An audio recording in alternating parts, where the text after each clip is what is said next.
안녕하세요, 김용빈입니다. 안녕하세요. 과학 유튜브 채널 안될과학 약입니다. 반갑습니다. 반갑습니다. 안녕하세요. 오늘은 이 뉴스를 다루면 좋을 것 같아서 어느 뉴스예요? 네, 이 KBS 뉴스의 이 공포의 인공 눈물. 미국서 3명 사망하고 4명은 안구 적출. 너무 무섭죠? 네. 뭐, 이거는 무슨 마치 인공 눈물 자체가 되게 뭔가 문제가 있는 네, 것처럼. 공포인 것처럼 그리고 돼 있는데 사망들 안구 적출이라는 단어가 네, 물론 이제 이 인공 눈물 자체가 결과적으로 문제가 됐습니다. 네. 근데 한번 어떤 내용인지 한번 같이 보시죠. 네. 미국에서 어떤 제약사에 인공 눈물을 사용했다가 시력을 잃거나 심지어 사망한 사례가 나왔다. 근데 이제 미국 FDA가 항생제 내성균에 오염됐을 가능성이 있다. 그래서 그렇군요. 제품을 회수한다라는 네. 얘기를 했는데요. 네. 이게 지금 현재 16개 주에서 카바페넴 내성 녹농균 감염 사례를 확인했고 오. 이 중에 3명이 사망을 했다. 저 카바페넴이라는 항생제는 예. 저거 페니실린 계열인데 저건 상당히 최근에 개발된 거고요.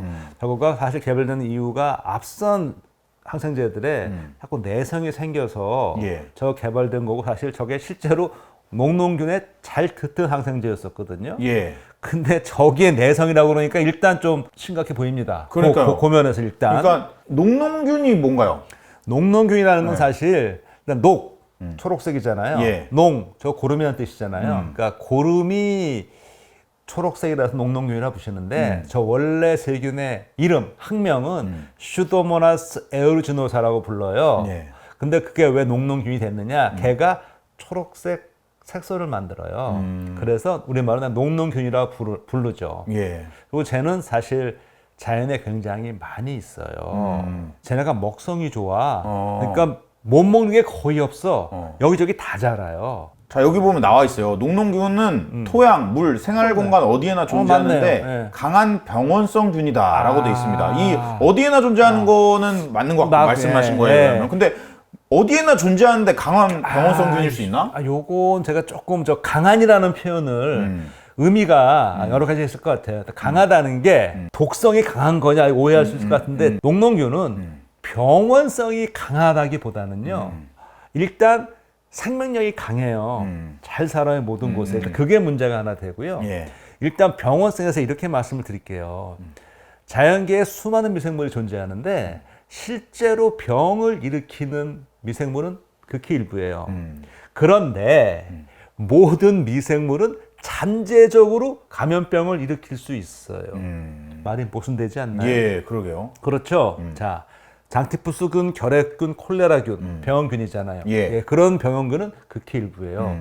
녹농균 같은 경우는 그냥 자연에서 살아가면서 물질 썩게 하고 분해하는 거 환경의 중요한 역할이거든요. 네. 그 역할을 하는데 이런 게 잘못된 장소에 여기처럼 눈에 들어온다든지 우리 몸 안에 들어오게 되면 문제가 되는 거예요. 예. 그러니까 이랬을 때는 얘가 병원성을 띠는 거니까 강한 병원성이라는 것보다는 잠재적으로 모든 미생물은 다 병을 일으킬 수가 있는 거죠. 그렇군요. 걔네 입장에서는 그냥 들어와 사는 거니까. 있어야 하지 않은 곳에서 너무 잘 사니까 그렇죠. 그 자리를 차지해버리니까 네. 어떻게 보면은 병원성을 나타낼 수 있다. 그럼 이제 추가로 말씀드리면 예를 들어 우리 장내에서 유익균들도요.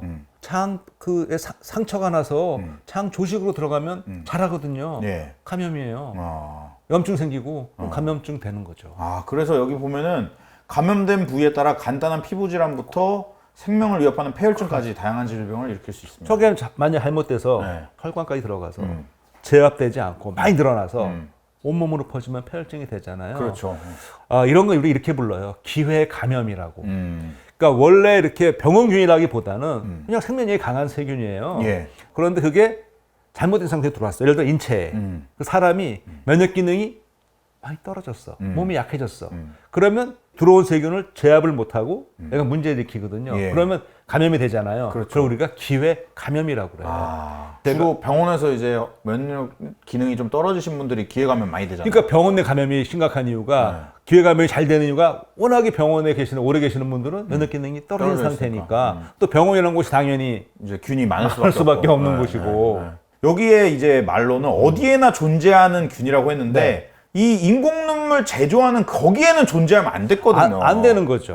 여기는 사실 이 FDA에서 승인한 생산 시설일 거란 말이에요. 그렇겠죠? 네, 그 CGMP라고 하는데 그 딱 생산을 할 수 있게 이렇게 허가를 해주는 거거든요. 그렇겠죠. 인도의 제약사가 이런 게 다 승인을 많이 받았어요. 미국에서 판매하는 그 어떤 제품, 미국에서 생산할 것 같은데 인도가 지금 사실 어떻게 보면 전 세계 그 헬스케어에 되게 중요한 지점이거든요. 이때 OEM처럼 그렇게 그렇죠. 인도 제약사지만 사실 저 생산 시설은 미국 FDA의 허가를 받을 정도로 굉장히 컨트롤이 되는 환경이라는 거죠. 근데도 이 여기서 생산한 인공 눈물의 그 녹농균이 어떻게 보면은 퍼졌다는 거는 사실 이 녹농균이 진짜 강한 애인가 보다. 잘 퍼지나 보다. 실제로 녹농균 사례는요, 네. 병원에서 많은 일어나요. 예를 들어서 우리가 그 카테터, 이게 왜 그 안에다가 환자분 이렇게. 넣는 거 네. 있잖아요. 그런데도 저게 오염에 들어가서 거기서 자라면서 퍼져나가서 문제가 되기도 하고. 그렇군요. 예. 네. 관리가 됐어야 되는데 사실 인공 눈물은 다른 것보다 이 안 점막에 들어가기 때문에 굉장히 그 컨트롤을 빡세게 하거든요.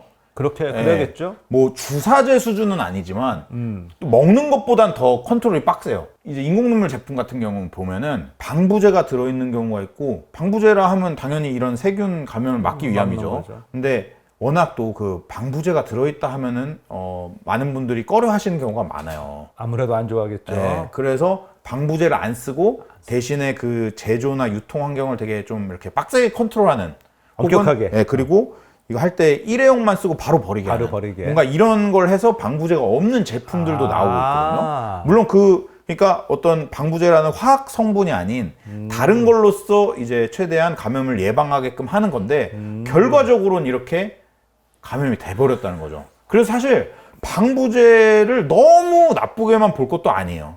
저런 뉴스도 보도됐네요. 네. 예. 미국 FDA는 해당 제품의 미생물 검사를 실시하지 않고 방부제 없이 다회용 용기에 포장하는 등 제조 위반으로 인해 리콜을 공고했다. 그럼 저 얘기는 방부제가 없는데 다회용 용기에 넣었다는 거 아니야. 일회용을 안 쓰고. 근데 이제 의아한 게 해당 제품은 미생물 검사를 실시하지 않고 미국 시장에서 팔기 되게 어려운데 어떻게 이게 이런 일이 벌어졌네요. 저 뉴스가 사실 보도라면 저거는 굉장히 어처구니 없는 어처구니 없는 일이 될 수 있겠네요. 네. 아무튼 이 카바페넴 내성 녹농균이 아무튼 감염이 됐고 네. 결과적으로 뭐 물론 이 인공눈물 같은 경우는 이제 안 쓰는 걸로 리콜도 하고 어떤 그런 허가를 좀 더 이렇게 빡세게 해야겠지만 네.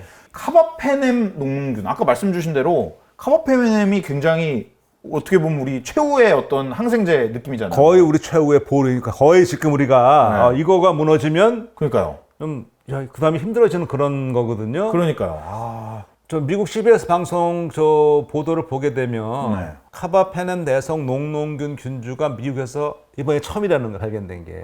그러니까 여기 써 있네. 네. 이미 이거 외에도 10여 종의 내성이 있다 보니까 결국 치료하기가 상당히 좀 어렵다는 거죠. 그러니까 문제가 되는 거죠. 네. 왜냐면 뭐 예를 들면 페니실린 내성이 있다. 그럼 다른 항생제 써. 그렇죠. 그럼 다른 항생제 써. 그러다가 이것도 내성 있어? 그러면 카바페넴 써. 이런 경우가 많았는데 그렇게 온 거죠. 지금 카바페넴 내성 녹농균이 나왔다. 이러면 이 다음에 우리가 무엇을 쓸 것인가? 문제가 이게 참 문제라는 거죠. 그래서 여기 보면은 미국 캘리포니아 대학 연구진이 이번 녹농균에 감염된 사람을 치료할 수 있는 박테리오파지를 발견했다. 지금 없다는 거예요. 이거 치료할 게 없고 연구진이 지금 발견한 게 있대요. 이건 없다는 거지. 당장 항생제는 없고 박테리오파지, 세균 바이러스가 있다는 거죠. 이건 어떤 얘기죠? 항생제가 안 듣잖아요. 그럼 어떻게 하냐면은 세균도 세포로 되어 있잖아요. 지구상에 있는 모든 세포에 있는 생명체는 바이러스를 피해갈 수가 없어요. 세균만 공격하는 바이러스가 있는데 그 중에서도 바이러스의 특징은 뭐죠? 숙주 특이성이에요. 예. 그러니까 지금 저 연구진이 발견했다는 거는 저기 있는 저 녹농균만 다른 세균은 건드리지 않고 다른 세균 건드리면 딴 거 다 죽이면 또 안 되잖아. 그렇죠.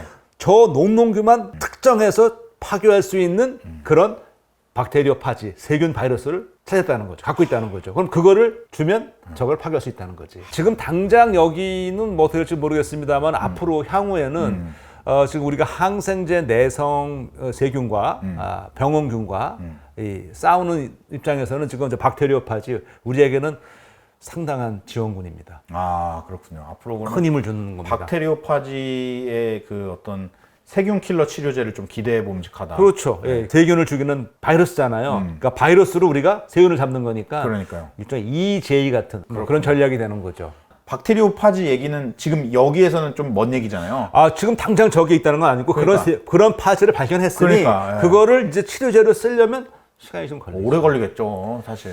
지금 당장은 기대하기가 쉽지가 않다. 지금 당장은 일단 우선 저기 원인 파악하고 앞으로 저 아까 유통 과정에서 좀 더 엄격하게 관리를 해야 되고 사용하시는 분들도 보관, 사용하는 과정에서 좀 아깝다고 그럼 안 되죠. 너무 하지 말고 그거는 이제 의사 선생님이나 약사 선생님이 하라는 대로 그렇죠. 쓰고 남아서 버려라. 그럼 그냥 버리고 다 그리고 버리세요. 유효기간 따지 않았어도 유효기간 지났으면 네. 특히 이런 다 버리고. 의약품은 다 버리고 그리고 그 제품 의사 선생님이 처방해서 탔어요. 방부제가 있대. 그래 쓰면 돼요. 써도 돼요. 의사 그거 다 이유가 있는 처방 거니까. 그대로. 그렇죠, 그렇죠. 다 이유가 사실 인공눈물을 요즘 많이 쓰시거든요. 저도 그렇고 사실 쓸 수밖에 없죠. 네, 안과 가면은 인공눈물 정말 많이 그렇죠. 쓰죠. 네. 그리고 인공눈물 같은 경우가 이제 지금 뭐 건조할 때 쓰면 또 별로 이렇게 해가 되는 게 많지가 않아서. 그러니까 이거는 사실 제가 봤을 때 이제 이런 일이 터져서 그냥 안타까운데요. 이걸 계기로 경각심을 갖고 그냥 무조건 공포 그럴 필요는 없어요. 네. 예. 하지만 우리가 경각심을 갖고 조심은 해야 되는 거죠. 네, 맞습니다. 그리고 뭐 그것뿐만 아니라 이 제조하는 제조처, 유통하는 곳, 뭐 규제 당국 다 좀 이걸 보고 좀 반면교사 삼아가지고 네. 경각심을 갖는 그런 사례가 됐으면 좋겠습니다. 네, 부디 더 이상 피해자가 나오지 않고 빨리 이게 해결이 됐으면 좋겠습니다. 네. 지금까지 응생물학이었습니다. 고맙습니다. 감사합니다.